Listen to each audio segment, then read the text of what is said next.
Ya. Ya, balik lagi bersama Healthy Life dan berikutnya kami punya sebuah liputan. Mereka merupakan sebuah perkumpulan, baik pasien maupun tim medis yang concern banget terhadap leukemia granulocytic kronik ini. Mereka menamakan diri Temu Nasional Himpunan Peduli Leukemia. Seperti apa suasana di situ?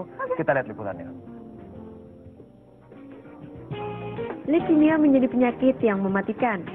Bisa jadi hal ini yang mendorong terbentuknya Himpunan Masyarakat Peduli Leukemia dan GIS.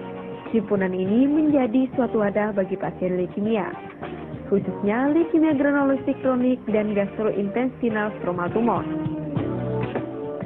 Leukemia merupakan jenis kanker yang mempengaruhi sumsum tulang dan jaringan getah bening.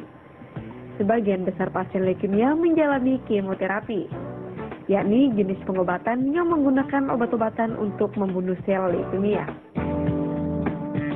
Memiliki leukemia tentu bukanlah situasi yang dapat dikatakan mudah. Keberadaan himpunan ini diharapkan dapat memberikan pertukaran semangat antar sesama anggotanya. Harapan untuk sembuh masih cukup besar, amat besar pada pasien ini. Rahasianya supaya tidak terjadi distensi adalah harus makan obat dengan teratur, dengan dosis yang ketat, dan kontrol yang teratur, dan secepat mungkin dideteksi apabila terjadi resistensi. Beberapa waktu yang lalu digelar temu nasional yang mempertemukan anggota dari Himpunan Masyarakat Peduli LBK dan GIS. Tujuannya untuk memberikan sosialisasi penyakit leukemia dan GIS untuk menekan jumlah penderita.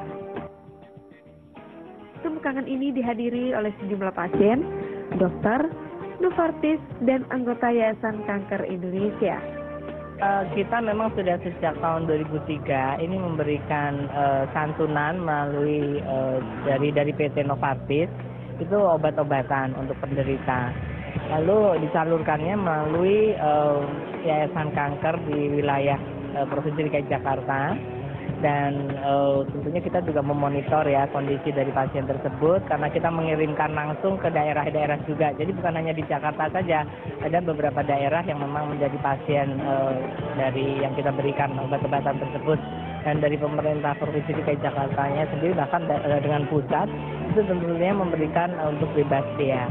Ya, karena obat ini memang cukup banyak jumlahnya dan kita mengajukannya juga sesuai dengan yang dibutuhkan oleh penderita.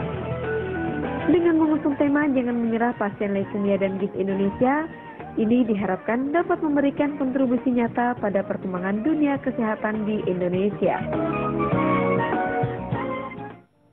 Ya, Pak, kalau bicara mengenai kanker kan kita tahu sampai saat ini juga dunia kedokteran tidak tahu ini datangnya karena apa, disebabkan karena apa, apakah ini genetik atau bukan, atau dengan gaya hidup, macam-macam sebetulnya ya, menurut pandangan kamu?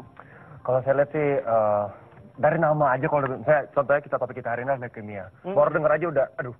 Sesuatu yang menakutkan gitu. Tapi yang benar tadi liputan tadi justru mengatakan bahwa dengan mengadakan suatu perhimpunan ada semacam konseling gitu kan. Betul. Artinya dengan mengkonsumsi obat itu tidak hanya menyembuhkan tapi dengan dukungan dari sekitar, support moral dan kasih sayang dari sesama pasti itu merupakan obat yang paling mujarab menurut saya. Betul, dan pasien kanker itu sebetulnya psikisnya juga harus dipegang. Betul. Karena biasanya mereka kalau bertemu dengan sesama penderita ada sebuah kekuatan gitu ya, yang bisa mereka transfer dan ini membuat semangat hidup mereka jauh lebih banyak begitu ya. Betul. Karena kembali lagi perkembangan daripada kanker yang ada ini memang merupakan terutama untuk leukemia. Memang sampai saat ini belum diketahui apa penyebabnya, namun kanker ini memang mematikan. Dan bisa dikatakan kanker ini memang lebih banyak dijumpai pada anak-anak. Secara data statistik ternyata 30-40% pada anak-anak. Kemudian dilanjutkan dengan tumor otak itu kurang lebih 10-15%. Kemudian kanker mata 10 sampai dengan 12% dan sisanya adalah kanker yang namanya ginjal, kanker yang namanya syaraf sampai dengan kanker kelenjar getah bening. Tapi pagi ini kami akan membahas untuk Anda mengenai masalah leukemia. Sesaat lagi kami akan segera kembali.